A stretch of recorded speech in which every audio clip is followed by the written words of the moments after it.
And we're at the home of Doug Brink and Dave Delaney. Lots of wonderful art here hanging from the tree. Yeah, we're going to see several artistic elements at this property. We also have some bees. These guys are members of the Nelson County Beekeepers Association, and I think we might even have some beekeepers in the back that could talk to us in a few. But right now, you see from the trees, they basically have a lot of small mirrors every few inches on strings hung from this big oak tree. And the effect when you put a bunch of them in there is just sort of a sparkle, shine, a shimmer that's kind of unusual and a little different. You don't see that in many other places. They are big fans of using bourbon barrels. So the bourbon barrel staves or different aspects of the bourbon barrels have been incorporated into several of the pieces of art, including the swing from this oak tree is actually, the base is made out of the staves of a bourbon barrel. Very creative use of found objects, huh? Found objects, they're local found objects, right? Nelson County famous for bourbon, or Central Kentucky famous for bourbon for that matter, and they found a way to reuse that kind of thing to create a theme in their garden. Well, we're here in the garden. Here, tell us a little about what we're looking at. Well, they've got a large grass and perennial bed down the side. It's got a few annuals mixed in for color. And then you'll see toward the end of the bed, they have a bourbon barrel bench. And then you and I, Yvonne, are standing next to what they did with all the rings from those barrels. They made a bourbon barrel tree. They say it just popped out of the ground and grew, but I'm not so sure about that. I'm not either. But it does make a great lawn ornament, and once again they just reused something that they already had. I mean, they wanted the staves, but they were able to use the rings as well to make that beautiful sculpture. Very creative use. Then they decorated it at the bottom here with other plants. Yeah, that's right. Filled it in with some perennials and annuals for a mix of color. And again, perennials are the ones that last from winter to winter to winter through each spring and summer, and then the annuals are the ones you have to replant each year. But the art really is being able to put in perennials that bloom at different times and mix them in with the annuals that bloom basically all summer to create just constant color and effect. And then behind us, Yvonne, are the bees. Let's go over and take a look. Okay. Okay, Yvonne, so we're standing next to their beehives now.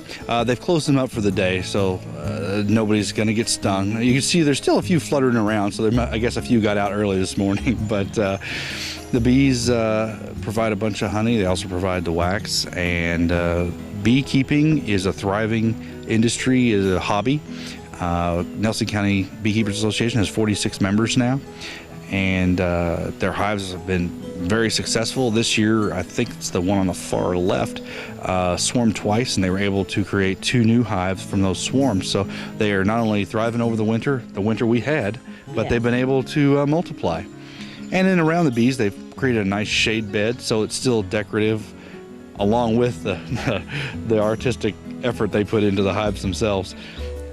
Now, I noticed they have the hives in, well, I'll say couples. Is that normal, that they keep the two together, or?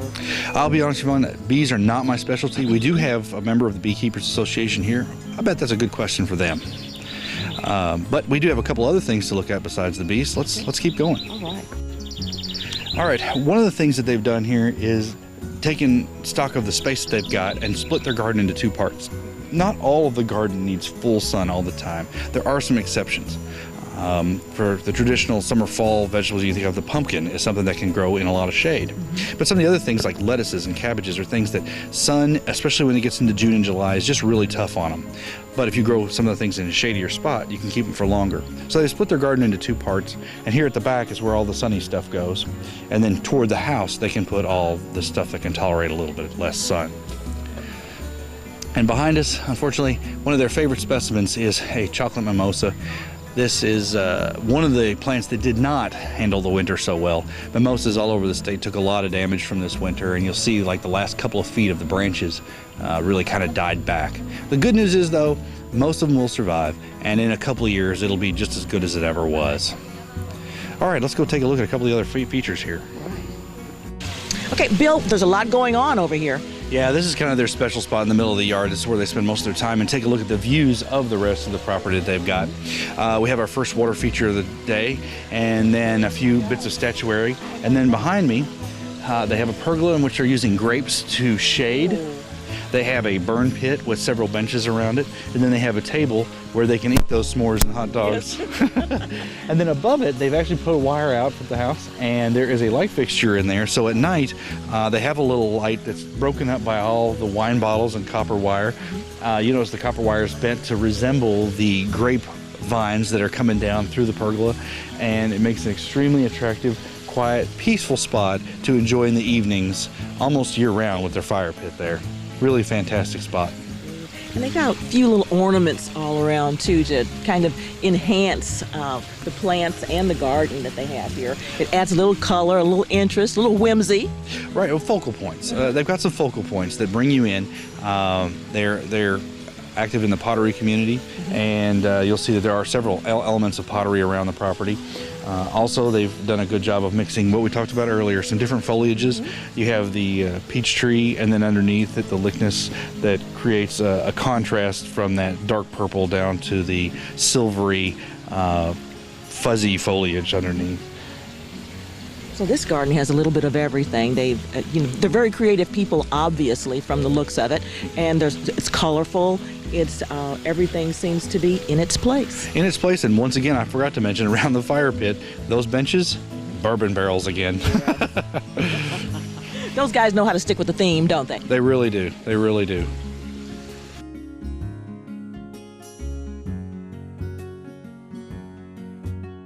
Hi, I'm here with Doug, who is the homeowner here, and he has bees.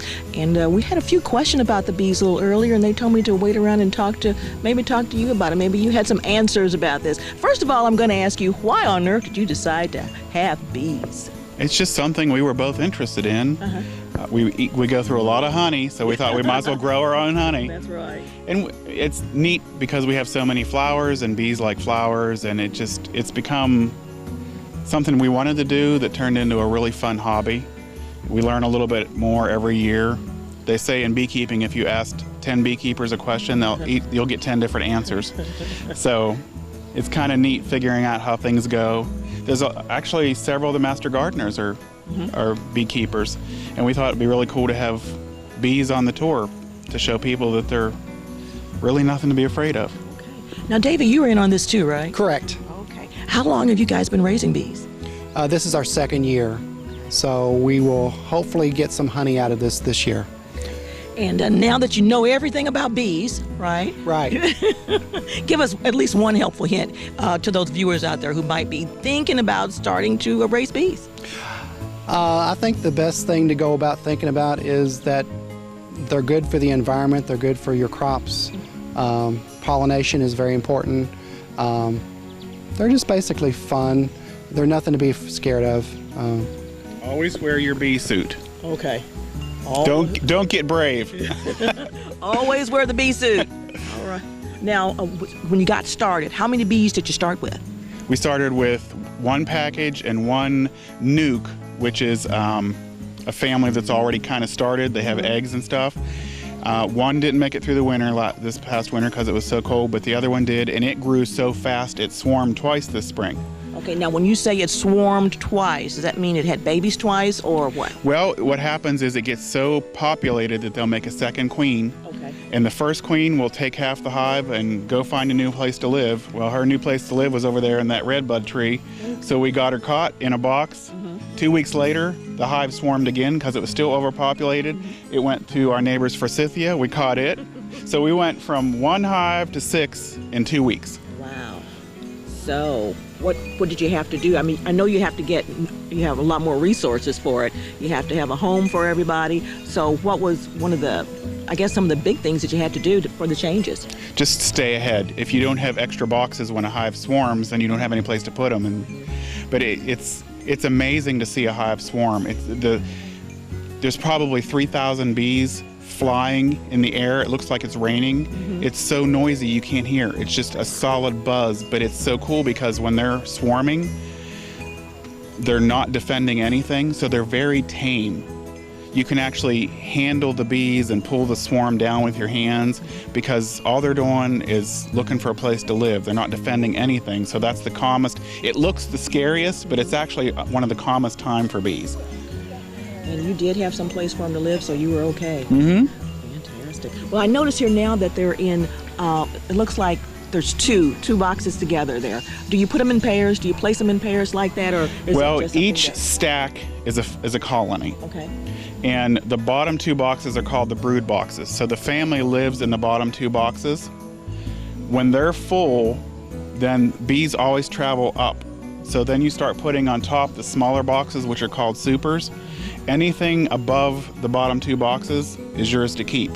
They've got to have the bottom 2 boxes of honey to survive the winter, because there's nothing to eat in the winter but what they've stored. So it's kind of like a squirrel storing their nuts. Bees store their honey and they eat it all summer, or all winter, I guess. So tell me, what are some of the classic things that you do with all this honey? We cook a lot with honey. I've switched to putting honey in my coffee instead of sugar. Honey's very healthy, and they say it helps with allergies. If you eat honey that's grown from the flowers where you live, it cuts down on allergies. We haven't really discovered whether that's true or not, but we're hoping. Okay. Now tell me, where is this all going? I mean, are you guys going to keep growing it and getting it larger and larger, or are you going to get to a point where it's big enough for your what? Well, that's kind of undetermined right at the moment. We kind of feel like 6 hives for right now are our limit. If we decided to get bigger, we would have to find off-site place for them. Yeah. But who knows? If it continues to get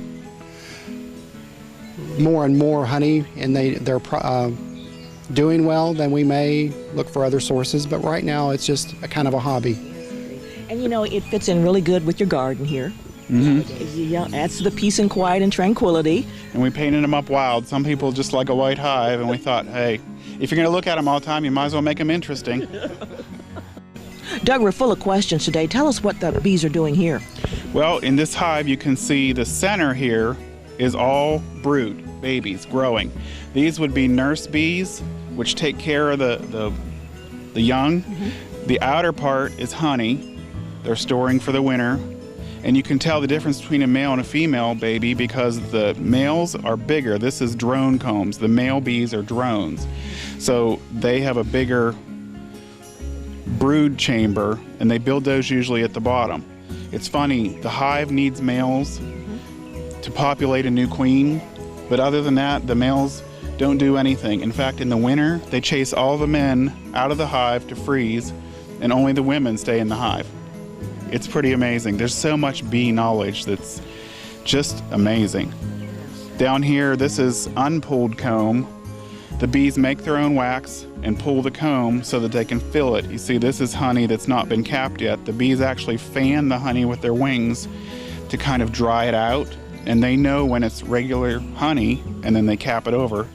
And then in the winter, when they're eating, they chew the caps off and they clean all the cells out of honey. So they just eat the honey all winter long.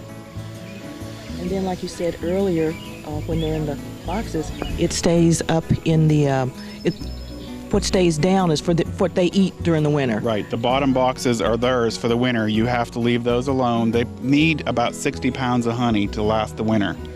And then anything above that is called supers.